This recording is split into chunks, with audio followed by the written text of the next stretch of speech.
अब्दुल और उसका परिवार, उसके पिता शिक्षा का काम करना चाहते थे, स्कूल सुधारना चाहते थे, लेकिन उनको हेट क्राइम का शिकार बनाया गया है और उनकी हत्या कर दी गई है। उनके पिताजी का जो है बीजेपी के कार्यकर्ताओं की ओर से उन्हें मारा गया, इस तरीके का आरोप अब्दुल लगा रहे हैं। लेकिन वहीं पे अब्दुल आरोप नहीं लगा रहे, जो लोग पकड़े गए उनमें बीजेपी के लोग हैं। अब्दुल का आरोप नहीं है। पुलिस ने जिन लोगों को पकड़ा है, पुलिस ने कहा है वो बीजेपी के लोग हैं। लेकिन पश्चिम बंगाल के मुख्यमंत्री सुवेंद्र अधिकारी कह रहे हैं कि बीजेपी का एक भी आदमी उसमें शामिल नहीं है। रिपोर्ट्स में तो दिखाया गया है, उसमें बीजेपी के लोग हैं। अब पढ़िए। और शुभेंदु अधिकारी क्या कह रहे कि बीजेपी के लोग नहीं है, तो मर्डर ठीक है। मर्डर हुआ कैसे? आप मुख्यमंत्री है। लॉ एंड ऑर्डर की सिचुएशन क्या आपके स्टेट में? आप इसी पर तो चुनाव लड़कर आए थे ना, कि बंगाल में हालत बहुत खराब है लॉ एंड ऑर्डर की। तो आपने क्या बदल लिया? आपके तो अपने ही लोगों की हत्या कर रहे हैं। और ये हेट क्राइम है, ये हेट क्राइम है। अब्दुल और उसका परिवार, उसके पिता शिक्षा का काम करना चाहते थे, स्कूल सुधारना चाहते थे, लेकिन उनको हेट क्राइम का शिकार बनाया गया है और उनकी हत्या कर दी गई है। अब्दुल ने कंपनसेशन की मांग नहीं की है। उन्होंने कहा है कि वर्ल्ड क्लास स्कूल बनना चाहिए और उस स्कूल को उनके पिताजी का नाम मिलना चाहिए। क्या कहेंगे? इससे दिखाता है कि अब्दुल को उनके पिता से किस तरीके की परवरिश मिली है। मुझे नहीं लगता अब्दुल और उनके पिता से बड़ा देशभक्त मैंने देखा होगा या मैंने किसी से बात की होगी, क्योंकि जब मैं भी अब्दुल से बात कर रहा था और जब मेरा वीडियो कॉल हुआ, मैंने उससे पूछा कि तुम कैसे हो, माँ कैसी है, और कहीं ना कहीं मैं थोड़ा टूट गया इमोशनली और मेरे पास शब्द नहीं थे बोलने के लिए। तो अब्दुल ने जो चीज़ मेरे से कही कि भैया टूटना नहीं है, आप हिम्मत मत हारिए। मुझे उस लड़के को हिम्मत देनी चाहिए थी, लेकिन वो लड़का अपने पिता को खोने के बाद भी वो मुझे हिम्मत दे रहा है और कह रहा है भैया टूटना नहीं है, पापा चले गए लेकिन हम स्कूल सुधार कर ही रहेंगे।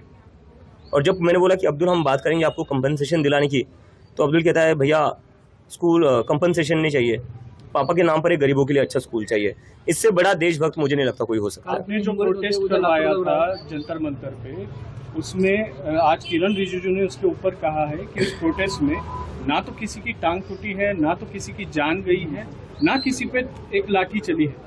बिला वजह लोग जो है दिल्ली पुलिस को गालियां दे रहे हैं, सरकार को बदनाम कर रहे हैं। उन्होंने सरकार की तारीफ करना चाहिए कि इतने अच्छे तरीके से प्रोटेस्ट को उन्होंने किया है। नहीं, मुझे लगता है ये लोग इतने ज़्यादा खून के प्यासे हैं ना, तो ये शायद वेट कर रहे थे कि जब किसी का खून होगा तभी इनको लगेगा कि नहीं यार अब कुछ हुआ है। तो किरण रिजिजू जी क्या चाहते थे? किसी की मौत हो जाए तभी वो ब्रूटैलिटी एक्सेप्ट करेंगे। पूरी दुनिया ने देखा है दिल्ली पुलिस ने कैसे बच्चों को मारा है, पीटा है।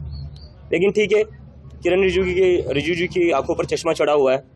वो अब देखिए, आप किसी और राज्य की सरकार में कोई छोटी भी चीज़ हो जाए तो उस पर उनको ब्रूटैलिटी नज़र आ जाएगी, लेकिन जो दिल्ली में दिल्ली पुलिस ने करा है गृह मंत्री के आदेश पर, उस पर उनको लगता है कि कुछ ब्रूटैलिटी हुई नहीं। शायद वो किसी के मरने का इंतजार कर रहे थे शायद वो। तो तुषार गांधी आपके पास आए हैं, कैसा लग रहा है? ये तो हमारे लिए बहुत ही गर्व की बात है कि महात्मा गांधी जी का परिवार आज हमारे साथ खड़ा है। ये इस आंदोलन के दौरान हमारे ऊपर बहुत आरोप लगाए गए। हमें देश विरोधी कहा गया, हमें कहा गया कि हम बस देश में अराजकता फैलाना चाहते हैं, हम हिंसक लोग हैं।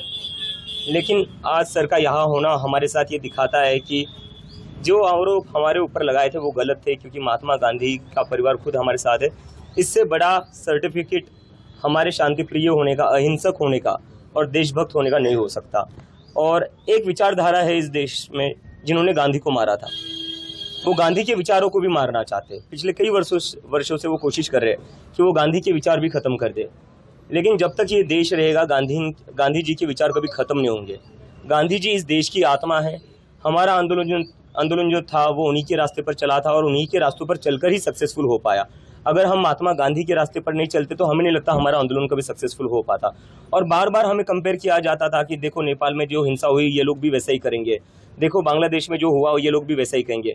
और मैं बार बार यही कहता था, जब पूरी दुनिया गांधी से सीखती है। नेल्सन मंडेला, उन्होंने साउथ अफ्रीका में जो लड़ाई लड़ी वो गांधी जी से इंस्पायर होकर लड़ी। मार्टिन लूथर किंग ने जो अमेरिका में लड़ाई लड़ी वो गांधी जी से इंस्पायर होकर लड़ी है। तो जब पूरी दुनिया गांधी जी के पास देखती तो गांधी जी के अपने देश के युवाओं को कहीं बाहर देखने की क्या जरूरत है? ते स्वतः म्हटले तुमच्या सोबत राहणार आहे पुढच्या काळामध्ये ऑफकोर्स आम्हाला त्यांची साथ लागेलच आणि आमच्यासाठी याच्यापेक्षा मोठी गर्वाची काही गोष्ट नसते। तमिलनाडु के जो मुख्यमंत्री हैं उन्होंने डीसी के ऑर्डर दिया था कि शिक्षा शिक्षा विभाग हो गया, स्कूल विभाग हो गया, पुलिस हो गए, ऑफिशियली जो है जो कॉकरोच जनता पार्टी को सपोर्ट कर रहे हैं उन्हें रोकने के लिए उन्होंने ऑर्डर दिया था, लेकिन आज उन्होंने उस ऑर्डर को पीछे लिया है। किस तरीके से देखते हैं आप? नहीं, ये तो ऑर्डर आना ही गलत था, क्योंकि क्यों किसी को आंदोलन करने से रोकना चाहिए? ये तो फंडामेंटल राइट है, ये डेमोक्रेटिक राइट है। तो ऐसे ऑर्डर्स तो मतलब कहीं ना कहीं दिखाते हैं कि आपको लोगों से डर लग रहा है, जो लोग अपनी बात रखे उससे डर लग रहा है। तो ऐसे तो ऑर्डर्स नहीं आने चाहिए, और उन्होंने वापस लिया तो अच्छा किया उन्होंने वापस ले लिया।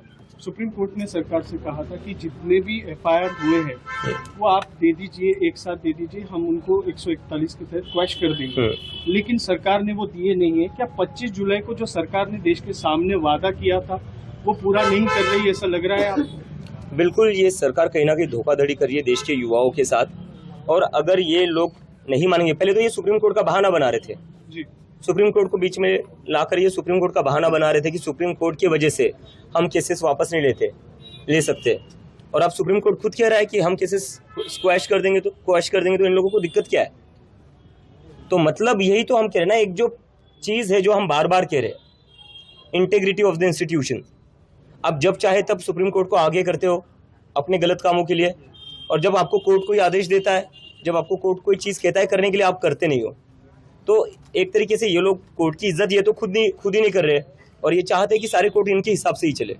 अभी रांका जी ने ट्वीट किया है कि वो राजस्थान जाने वाले जी। हैं, लेकिन स्कूल ठीक करो आंदोलन को देखते हुए राजस्थान की जो भजनलाल सरकार है उन्होंने एक प्रस्ताव पारित किया है कि बिना किसी प्रिंसिपल के अनुमति के कोई भी तरीके का वीडियो या फोटोज स्कूल में नहीं होगा, और कोई बाहर का आदमी स्कूल को विजिट नहीं कर सकेगा।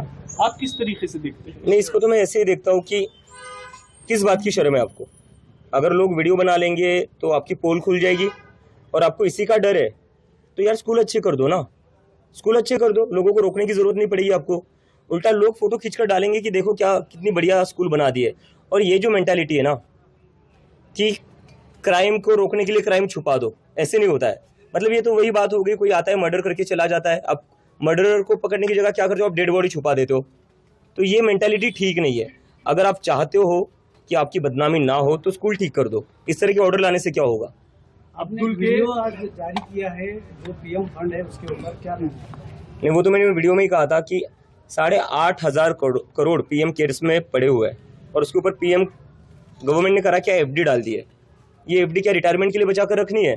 यहाँ पर हमारे देश के बच्चे रो रहे हैं कि हमारे स्कूल के लिए अच्छी सड़क कर दो, क्लासेस में बेंचेस लगा दो, पीने का पानी दे दो स्कूल में। एक तरफ बच्चे रो रहे हैं, और जब मैंने पूछा, अभी मैं पिछले कुछ दिनों से गांव के स्कूल देख रहा हूँ, तो एक बात पता चल रही है कि फंड्स नहीं मिल रहे।